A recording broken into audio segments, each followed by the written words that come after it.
Bonjour à tous, petite histoire intitulée La chute des masques chapitre 4.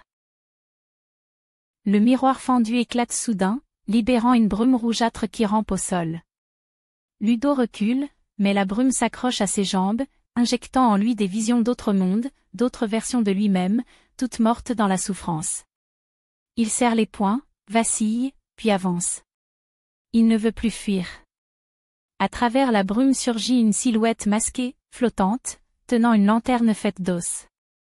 Elle murmure, « Choisis ton reflet, ou deviens le nôtre. » Mais Ludo brise la lanterne d'un coup sec.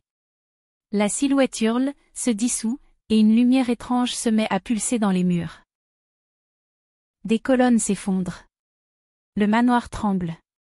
Une armure oubliée, couverte de symboles anciens, s'ouvre toute seule devant lui. Elle semble attendre un porteur.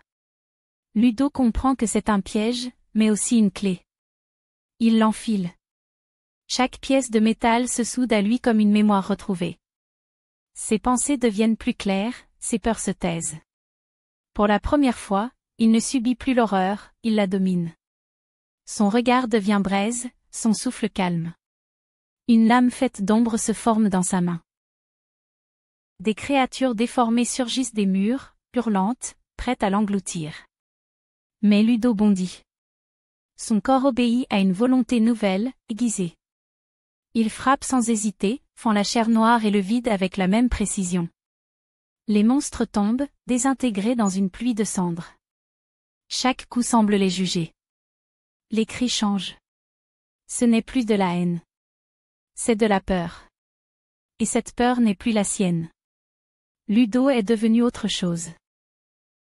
Le manoir, vivant, semble hésiter. Les couloirs se rétractent, les portes claquent. Il veut le piéger à nouveau.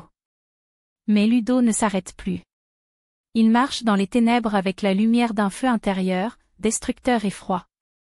Il ne cherche pas à fuir le cauchemar, il s'y enfonce pour mieux l'arracher de ses racines. Ce soir, le manoir découvre que certaines proies apprennent à mordre.